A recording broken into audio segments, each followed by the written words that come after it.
Setiap 10 detik, satu kendaraan baru turun ke jalanan Indonesia lewat skema kredit. Tapi pernahkah kita bertanya, apa yang terjadi ketika roda cicilan itu berhenti berputar? Di balik gedung-gedung tinggi perusahaan pembiayaan, ada ribuan orang yang mempertaruhkan keselamatan dan harga diri di jalanan.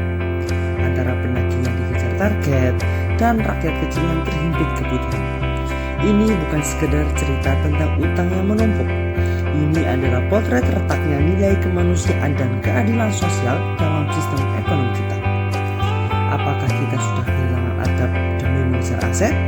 Mari kita bedah realistis gelap di balik industri leasing dan bagaimana Pancasila seharusnya menjadi kompas yang kita lupakan.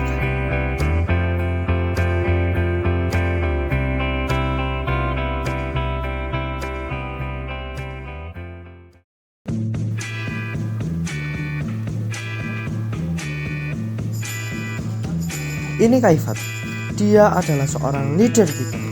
Dan sebagai leader, gue gak cuma bawa kopi, tapi gue bawa arah.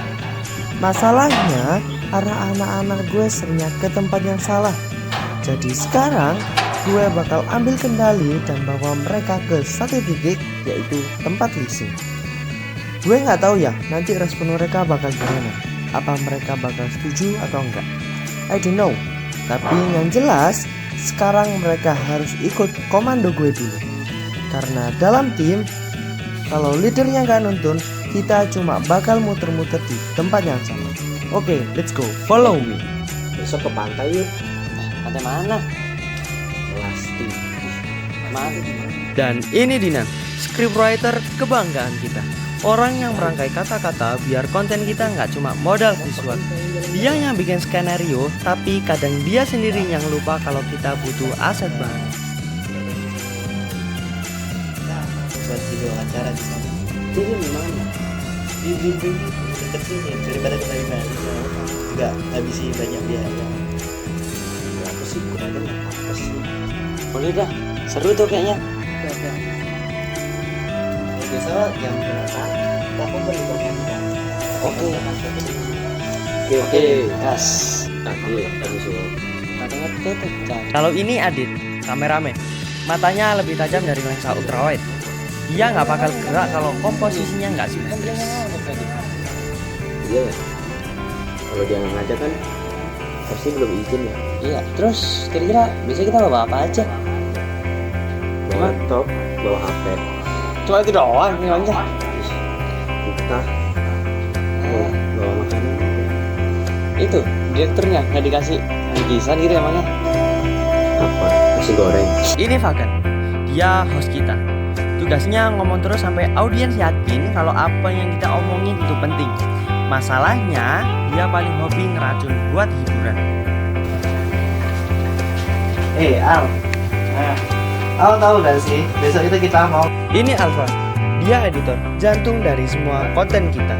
Tanpa dia, semua rekaman Adit cuma sampah di hard disk. Dia butuh asupan udara segar, atau seenggaknya nyium bau uang yang habis keluar dari ATM. Jadi di Indonesia dan juga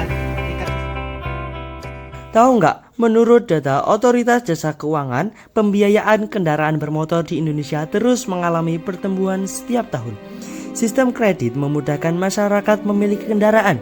Namun di balik kemudahan itu terdapat collection system yang berperan menjaga keberlanjutan industri pembiayaan. Proses penagihan bukan hanya soal angka dan target performance, tetapi juga berkaitan dengan nilai kemanusiaan dan etika kerja. Perkembangan teknologi digital telah mengubah sistem kerja industri pembiayaan. Proses administrasi dan pemantauan kredit kini dilakukan melalui digital tracking, database, dan sistem monitoring berbasis data. Perubahan ini membuat pekerjaan lebih efisien, namun juga menuntut kemampuan adaptasi yang tinggi dari para pekerja. Persaingan industri pembiayaan mendorong perusahaan menetapkan target performance yang tinggi. Target ini penting bagi stabilitas perusahaan, tetapi juga meningkatkan work pressure bagi petugas penagihan. Kondisi ini menimbulkan tantangan dalam menjaga profesionalitas dan work ethic. Data pengaduan konsumen jasa keuangan menunjukkan bahwa konflik dalam proses pembiayaan dan penagihan masih terjadi. Hal ini menunjukkan pentingnya membangun hubungan kerja yang adil dan menjaga customer trust antara perusahaan dan konsumen. Pemerintah melalui otoritas jasa keuangan menetapkan berbagai regulation untuk memastikan praktek pembiayaan berjalan sesuai prinsip compliance. Aturan ini bertujuan melindungi perusahaan, pekerja, dan konsumen secara seimbang.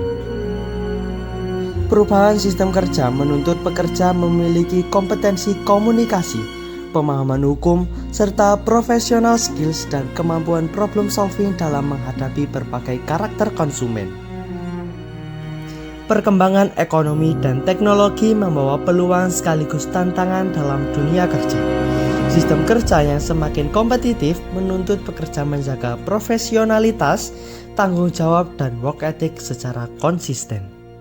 Sebagai future workforce, generasi muda dituntut memiliki adaptability terhadap perubahan teknologi serta memahami nilai profesionalitas dalam dunia kerja modern. Leasing adalah layanan pembiayaan untuk memperoleh barang seperti kendaraan tanpa harus membayar penuh di awal. Perusahaan leasing membeli barang yang dibutuhkan nasabah, lalu nasabah membayarnya secara cicilan dalam jangka waktu tertentu. Selama masa kontrak, barang tersebut biasanya menjadi milik perusahaan pembiayaan hingga cicilan lunas. Sistem ini diatur dan diawasi oleh otoritas jasa keuangan agar proses pembiayaan berjalan aman dan sesuai aturan. Bagaimana kondisi kerja di PT Mizuho saat ini? Apakah berbeda dari 3 tahun terakhir? Kondisi perusahaan saat ini lebih baik dari 3 tahun yang lalu. Penjualan lebih stabil. 3 tahun yang lalu, penjualan bisa dibilang sedikit karena ekonomi pasca pandemi masih belum stabil. Kondisi lingkungan kerja masih sama karena perusahaan tidak melakukan pengurangan karyawan saat pandemi. Menurut data grafis yang kita dapat dari perusahaan Mizuho, pinjaman didominasi kebutuhan pribadi, multiguna paling tinggi dengan 24 transaksi, sementara investasi dan komersil paling rendah. Artinya, pembiayaan lebih banyak untuk konsumtif daripada pengembangan bisnis. Bagaimana cara dari kepala pihak Mizuho dalam menangani banyaknya orang yang menggunakan jasa mereka? Mari kita dengarkan jawaban dari Bapak Yanuar selaku Branch Head PT Mizuho Malang. Hubungan dengan nilai-nilai kemanusiaan ya pasti kita terapkan ada namanya SOP atau Standard Operation Procedure perusahaan adalah di setiap karyawan itu maksimal pegang tarian contohnya 200 debitur lah, contohnya 200 debitur yang harus ditagih, ya kan. Tapi dari 200 debitur yang ditagih itu tidak semuanya itu divisit. Kenapa? Dari 200 kan ada debitur yang dengan kesadaran penuh tanpa ditagih dia bayar. Makanya tadi Mas Kaibat ambil Lamborghini jatuh tempo tanggal 12, nggak tunggu diingetin sama Mizuho, dia bayar sendiri. Ada lagi yang pas jatuh tempo orangnya ini bayar karena terbiasa dengan remind atau pengingat untuk by phone. Jadi kita ada namanya telecall.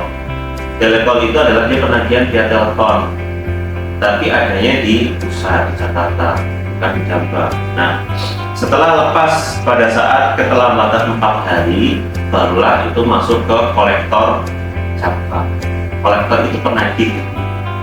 Jadi jangan keliru, kolektor itu kan kayak orang yang mengumpulkan suka sama satu barang. Itu sebenarnya betul juga sih konotasinya. Kalau misalkan saya kolektornya motor tua tuh, dia itu kolektor, dia pengkoleksi kan. Tapi kalau kolektor bahasa di leasing adalah karyawan yang tugasnya untuk membantu pick up atau merimen debitur secara offline, langsung bertemu dengan debitur, kunjungan atau visit ke rumah debitur, namanya kolektor.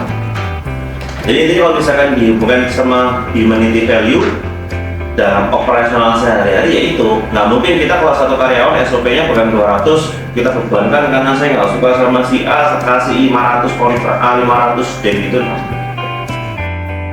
Coba apa yang menurut Bapak menguras banyak mental? Mungkin dari teman-teman masih di level pendidikan ya. Kalau misalkan mau nguras mental dan lain-lain, itu sebenarnya kembali ke diri masing-masing. Ya, pastinya semakin tinggi dia punya jabatan, saya yakin secara tingkat stresnya yang kamu tadi tanya ya, berarti ini tingkat stresnya itu saya yakin akan lebih gede. Kalau sekarang presiden, ya kan, dibandingkan dengan mungkin menterinya gitu, menterinya Pak Prabowo, saya yakin tingkat stresnya akan berbeda. Lebih stres mana? Presiden. Karena apa? Kalau dalam konteks ini namanya helikopter view itu yang dari atas ya. Kalau misalkan Pak Prabowo atau presiden kan dia akan tahu semua tuh. Ada tahu sepatu di situ, ada tahu kabel dan lain-lain. Tapi kalau menteri kan agak di bawah. Kalau di bawah tahunya apa sih? Paling kertas, botol dan lain-lain. Pasti tingkat stresnya akan lebih tinggi di atas.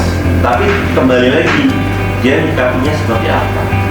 Ya, belum tentu orang yang dengan dia punya posisi jabatan yang lebih rendah, yang mungkin orang pikir pekerjaan itu mudah, tapi kembali kalau misalkan dia tidak bisa enjoy atau mungkin tidak bisa menemukan setiap solusi di setiap permasalahan kerjanya, saya pikir pasti juga stres. Kembali ke orangnya sih, teman-teman. Jadi kalau tadi sama Fardan ya, nanya mana yang paling stres, ya syukur alhamdulillah saya di sini pun sebagai pimpinan cabang, saya handle marketing, collection, operasional, audit, kredit, enjoy aja itu.